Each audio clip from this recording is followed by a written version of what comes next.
Aku mengasihi Engkau Yesus dengan segenap hatiku. Aku mengasihi Engkau Yesus dengan segenap jiwaku. Ku renungkan firman-Mu siang dan malam, ku pegang perintah-Mu dan ku lakukan. Engkau tahu ya Tuhan, tujuan hidupku hanyalah untuk menyenangkan hati-Mu.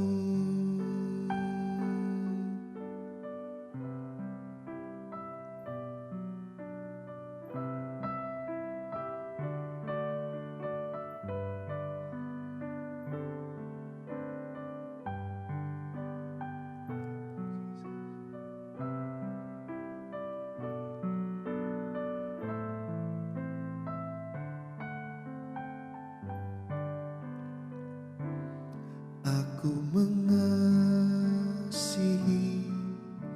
Engkau Yesus dengan segenap hatiku. Aku mengasihi Engkau Yesus dengan segenap jiwaku. Ku renungkan firman-Mu siang dan malam, ku pegang perintah-Mu dan ku lakukan. Engkau tahu ya Tuhan, tujuan hidupku hanyalah untuk menyenangkan hati-Mu.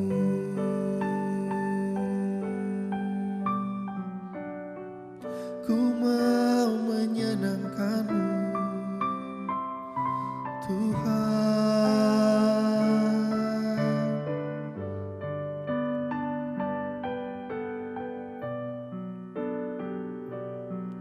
Sepanjang hidupku menyenangkan-Mu Tuhan. Oh,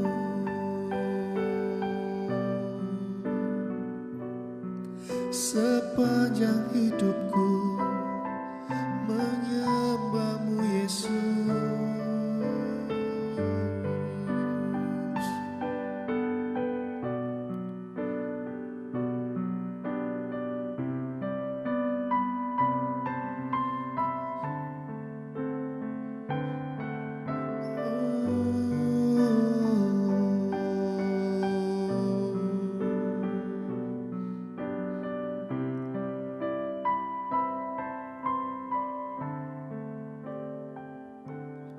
Ku renungkan firman-Mu siang dan malam, ku pegang perintah-Mu dan ku lakukan. Engkau tahu ya Tuhan, tujuan hidupku hanyalah untuk menyenangkan hati-Mu. Hanyalah untuk menyenangkan hati-Mu. Hanyalah untuk menyenangkan hatimu.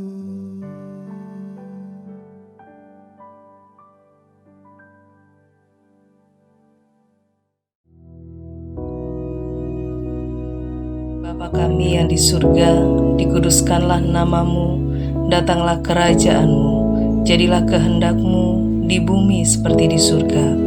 Berikanlah kami pada hari ini makanan kami yang secukupnya, dan ampunilah kami akan kesalahan kami, seperti kami juga mengampuni orang yang bersalah kepada kami. Dan janganlah membawa kami ke dalam pencobaan, tetapi lepaskanlah kami daripada yang jahat. Karena Engkaulah yang empunya kerajaan dan kuasa dan kemuliaan sampai selama-lamanya. Amin.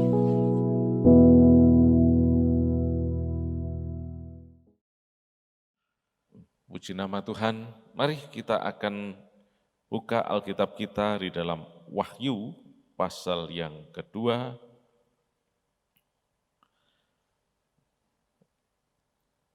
Kita akan baca mulai ayat 12.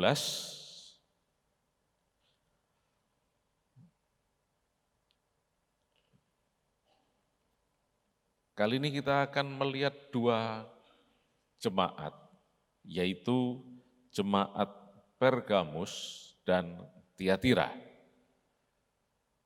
Kita sudah tahu bahwa ternyata the seven churches in Asia, ketujuh gereja di Asia yang dicatat dalam kitab Wahyu ini, mempunyai kelebihan, mempunyai keistimewaan, dan bahkan ada pujian sendiri dari Tuhan.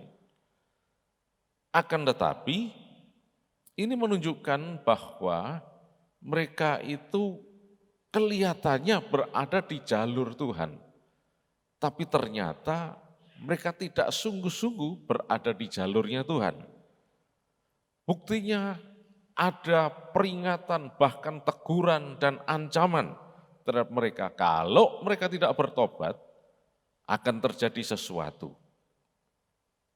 Nah itulah sebabnya, mari sebagai jemaat Tuhan kita betul-betul menyadari hal ini.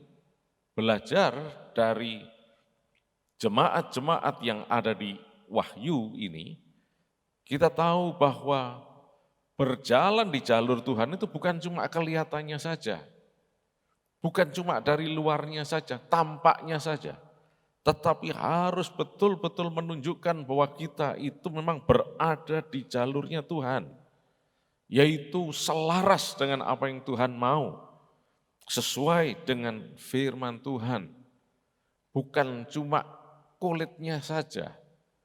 Kalau cuma kita berbicara cuma kulitnya saja, banyak yang kelihatannya bagus, tetapi ternyata di dalamnya tidak demikian. Nah untuk itu mari kita akan lihat apa sebetulnya yang terjadi dengan jemaat-jemaat ini. Nah kita lihat jemaat Pergamus ya, ayat 12 mulai. Dan tuliskanlah kepada malaikat jemaat di Pergamus, inilah firman Dia yang memakai pedang yang tajam dan bermata dua. Aku tahu di mana engkau diam, yaitu di sana di tempat takhta iblis, dan engkau berpegang pada namaku, dan engkau tidak menyangkal imanmu kepadaku, juga tidak pada zaman Antipas saksiku yang setia kepadaku, yang dibunuh di hadapan kamu, di mana iblis diam. Tapi aku mempunyai beberapa keberatan terhadap engkau. Di antaramu ada beberapa orang yang menganut ajaran Bileam, yang memberi nasihat kepada Balak untuk menyesatkan orang Israel, supaya mereka makan persembahan berhala dan berbuat zina. Demikian juga ada padamu orang-orang yang berpegang pada ajaran pengikut Nikolaus. Sebab itu bertobatlah, jika tidak demikian, aku akan segera datang kepadamu dan aku akan memerangi mereka dengan pedang yang di mulutku ini. Siapa bertelinga, hendaklah ia mendengarkan apa yang dikatakan Roh kepada jemaat-jemaat. Barang siapa menang, kepadanya akan kuberikan dari mana yang tersembunyi, dan aku akan mengaruniakan kepadanya batu putih, yang di atasnya tertulis nama baru, yang tidak diketahui oleh siapapun selain oleh yang menerimanya. Nah, dalam jemaat Pergamus ini ada keistimewaan, ada pujian. Bagaimana mereka tetap berpegang pada nama Yesus, setia, mereka tetap tekun, dan mereka tidak menyangkal Yesus, tetapi ternyata mereka dipengaruhi oleh ajaran atau konsep yang tidak selaras dengan firman Tuhan. Antara lain, ada tokoh yang disebut di sini Nikolaus, yang juga tidak jelas sebetulnya siapa dan apa ini, tetapi nampaknya ini adalah suatu figur yang mempunyai pengaruh yang sangat kuat, sehingga bisa mengarahkan banyak orang untuk mengikutinya. Termasuk juga ajaran Bileam di sini. Kita tahu dalam Perjanjian Lama, Bileam itu tidak berhasil mengutuki orang Israel karena dicegah oleh Tuhan dan dia tidak punya kuasa untuk itu. Tetapi Bileam dia tertarik dengan upah, hadiah yang dijanjikan oleh Raja Balak. Tapi di sisi lain dia tidak mampu untuk melaksanakan tugasnya, yaitu mengutuki Israel. Karena Israel tercover pada saat itu, tidak bisa ditembus. Akhirnya Bileam menggunakan cara licik. Dia memberi nasihat kepada Balak mengenai titik kelemahan orang Israel, yaitu dengan memancing mereka untuk berbuat zinah dan penyembahan berhala. Kalau dihadapi langsung mungkin tidak akan berhasil, karena mereka di-cover oleh kuasa Tuhan. Tetapi bisa digerogoti dengan cara menyeret mereka untuk melakukan perbuatan zina dan penyembahan berhala. Dan akhirnya berhasil. Orang Israel akhirnya berantakan, bukan karena dikutuk oleh Bileam, tetapi karena mereka melakukan perbuatan-perbuatan yang menentang firman Allah. Akhirnya mereka menanggung hukuman yang sangat berat. Dari sini kita melihat bahwa ada suatu tokoh, konsep yang betul-betul bisa berpengaruh di dalam jemaat ini. Begitu juga dengan apa yang terjadi di dalam jemaat atau gereja di Tiatira. Ayo kita lihat ayat 18 sekarang. Dan tuliskanlah kepada jemaat, malaikat jemaat di Tiatira, inilah firman anak Allah yang matanya bagaikan nyala api dan kakinya bagaikan tembaga. Aku tahu segala pekerjaanmu, baik kasihmu maupun imanmu, baik pelayananmu maupun ketekunanmu. Aku tahu bahwa pekerjaanmu yang terakhir lebih banyak daripada yang pertama. Tetapi aku mencela engkau karena engkau membiarkan wanita Isabel yang menyebut dirinya nabiah, mengajar dan menyesatkan hamba-hambaku supaya berbuat zinah dan makan persembahan-persembahan berhala. Dan aku telah memberikan dia waktu untuk bertobat, tapi ia tidak mau bertobat dari zinahnya. Lihatlah, aku akan melemparkan dia ke atas ranjang orang sakit dan mereka yang berbuat zinah dengan dia akan kulemparkan ke dalam kesukaran besar. Jika mereka tidak bertobat dari perbuatan-perbuatan perempuan itu. Dan anak-anaknya akan kumatikan dan semua jemaat akan mengetahui bahwa akulah yang menguji batin dan hati orang. Dan bahwa aku akan membalaskan kepada kamu setiap orang menurut perbuatannya. Tetapi kepada kamu, yaitu orang-orang lain di Tiatira yang tidak mengikuti ajaran itu dan yang tidak menyelidiki apa yang mereka sebut seluk-beluk iblis, kepada kamu aku berkata, aku tidak mau menanggungkan beban lain kepadamu, tetapi apa yang ada padamu, peganglah itu sampai aku datang. Dan barang siapa menang, dan melakukan pekerjaanku sampai kesudahannya kepadanya akan kukaruniakan kuasa atas bangsa-bangsa dan ia akan memerintah mereka dengan tongkat besi. Mereka akan diremukkan seperti tembikar tukang periuk, sama seperti yang kuterima dari Bapakku, dan kepadanya akan kukaruniakan bintang timur. Siapa bertelinga, hendaklah ia mendengarkan apa yang dikatakan Roh kepada jemaat-jemaat. Nah, sampai di sini. Di Tiatira juga ada tokoh yang dikenal sebagai Isabel di sini, yang memberikan suatu ajaran atau konsep yang membawa orang-orang ternyata di luar jalur Tuhan. Seperti di Pergamus tadi, yaitu penyembahan berhala dan juga perbuatan-perbuatan zina. Pergamus dan Tiatira ini dipuji juga. Dari luar mereka kelihatan ketekunannya, kesetiaannya, dan sebagainya. Tetapi ternyata mereka kompromistis di sini.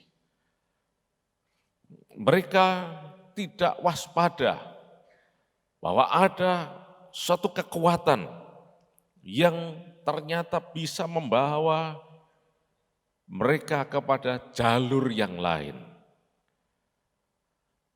Oleh karena itu kalau kita baca tadi di dalam ayat 23, Tuhan menjelaskan bahwa akulah yang menguji batin dan hati orang.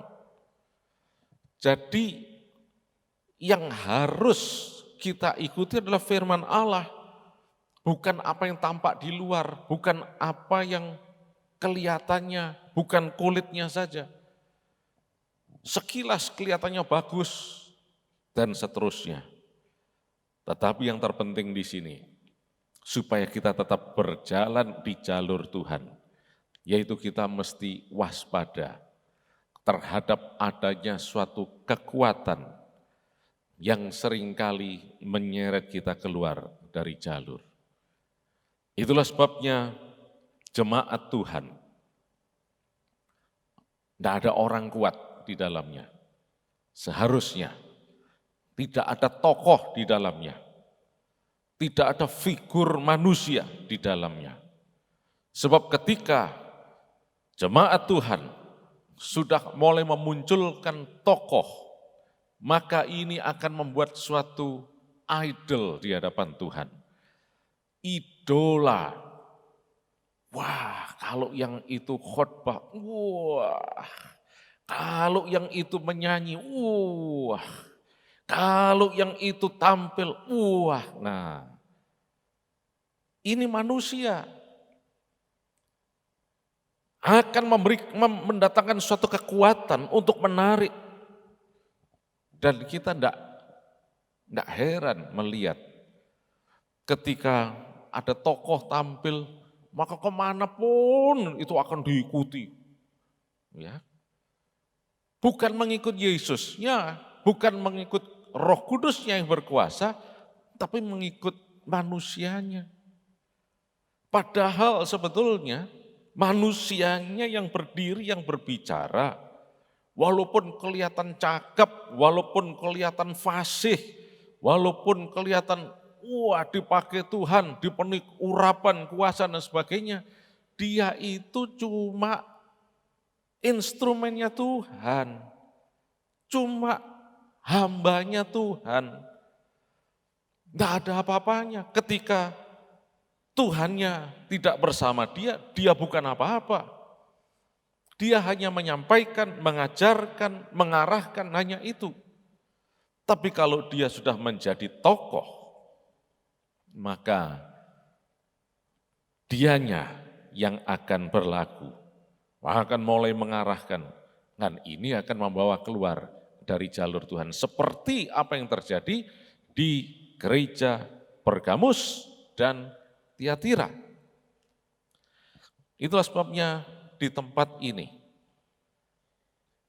kita tidak belajar untuk menjadi tokoh dan tidak dibutuhkan ada orang kuat di sini. Satu-satunya orang kuat hanya Tuhan Yesus saja. Kepala gereja, tidak ada yang lain. Dialah yang layak disembah, dialah yang layak diikuti. Kita semua ini bukan apa-apa, cuma manusia. Meskipun berdiri di sini berkhotbah, dan memang harus bagus, nggak boleh berantakan, nggak boleh ngawur. Bagus, ada nilainya, dan seterusnya. Menyanyi juga harus ada nilainya, bagus. Tetapi dia bukan tokoh, dia hanya manusia yang sedang dipakai oleh Tuhan. Oleh karena itu, kita tidak boleh melihat manusia, nggak boleh melihat tokoh. Sudah lihat apa yang terjadi di dalam jemaat Pergamus dan Tiatira ini. Ketika tokoh ini muncul, semuanya mengikuti, konsep itu diikuti, ajaran diikuti, ternyata keluar dari jalur Tuhan. Dan karena kekuatannya pada tokoh, orang kuat, hanya mungkin satu sesi saja, satu musim saja. Setelah itu Pergamus, Tiatira tinggal reruntuhan seperti yang kita lihat kemarin. Cuma tinggal reruntuhan saja. Tetapi kalau tokohnya adalah Yesus, dia adalah Allah yang kekal. Dia adalah Alfa dan Omega. Dia Allah yang tidak pernah berubah dulu, sekarang, sampai selama-lamanya. Dia Allah yang berkuasa. Dia yang menjadi kepala gereja. Dia yang akan memimpin. Dia yang akan berkuasa. Dia yang bertanggung jawab sepenuhnya.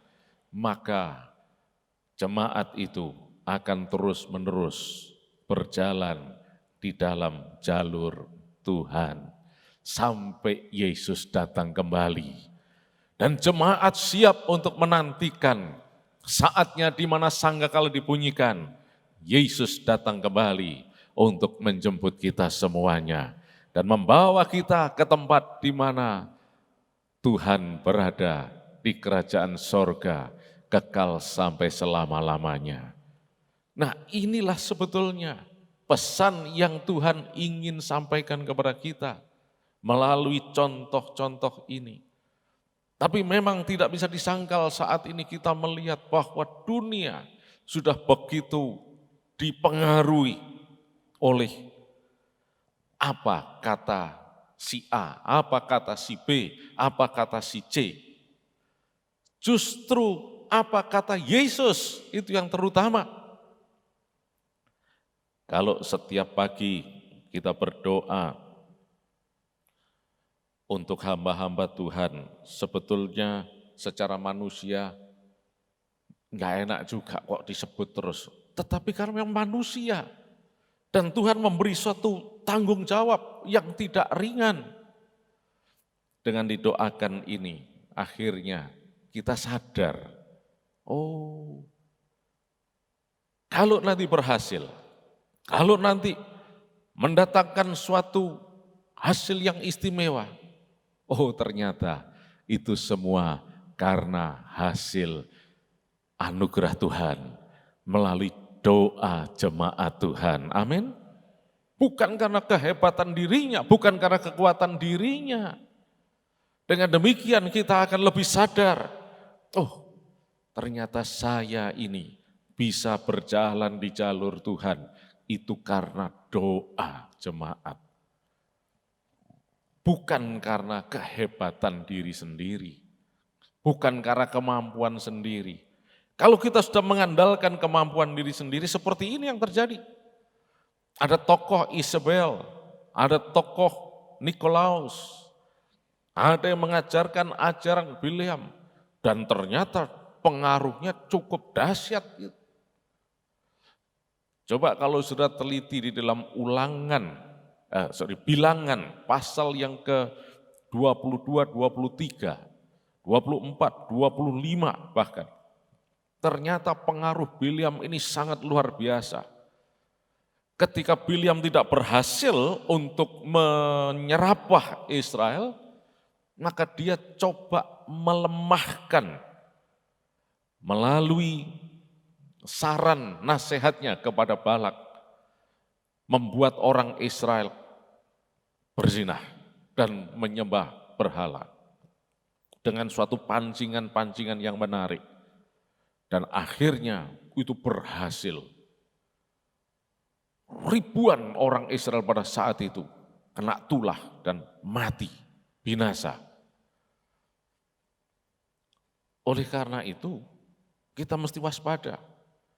Ketika ada suatu konsep disampaikan, ini konsepnya siapa? Konsep manusia atau konsep Yesus? Sebab kalau konsep manusiawi, maka ini berbahaya. Bisa ini menjadi ajaran Nikolaus, ajaran Isabel, dan seterusnya. Kita tahu Isabel juga dalam Perjanjian Lama.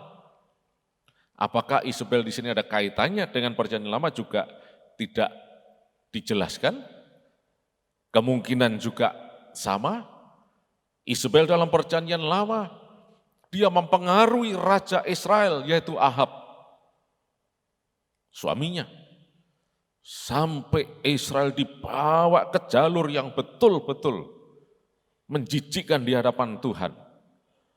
Sampai Israel dipenuhi oleh ratusan nabi-nabi Baal. Nah, oleh karena itu kita mesti hati-hati dalam hal ini. Puji nama Tuhan, saudara sekalian, biarlah kita tetap selalu berada di jalur Tuhan. Dan kita tetap menghormati Yesus sebagai Tuhan dan pemimpin kita. Yang kita ikuti, yang kita selalu teladani dia. Bukan manusia dan seterusnya. Dan kalau kita sudah mulai berkanjang kepada tokoh tertentu, figur tertentu, nama tertentu, maka ini akan membawa kepada jalur yang berbeda. Satu nama cuma nama Yesus Kristus. Figur cuma satu, yaitu Yesus Kristus. Tokoh utama hanya satu, yaitu Yesus Kristus. Ya, orang kuat yang ada cuma satu, yaitu Tuhan Yesus Kristus. Tidak ada yang lain. Walaupun secara struktural ada yang memimpin, ada yang dipimpin, tetapi ini hanya suatu mekanisme organisatoris saja.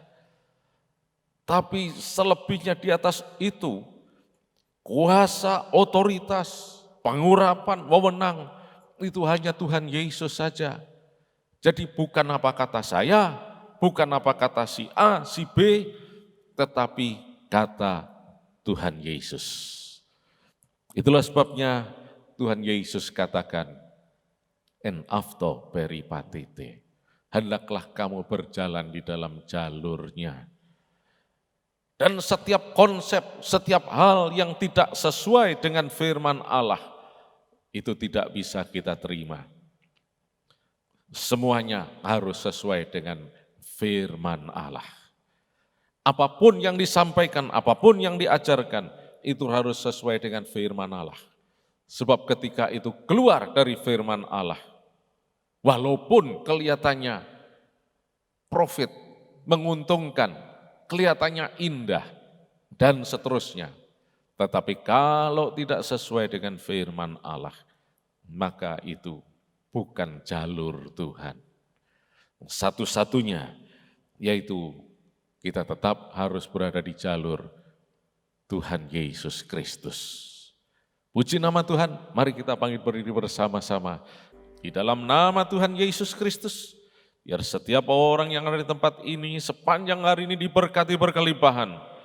Tuhan memberikan keberhasilan, kesehatan, sukacita. Di dalam nama Tuhan Yesus Kristus, kuasa darah Yesus akan melindungi, menjauhkan dari segala gangguan bahaya apapun. Dalam nama Tuhan Yesus Kristus, yang percaya diberkati, mari katakan sama-sama. Selamat pagi, Tuhan Yesus memberkati.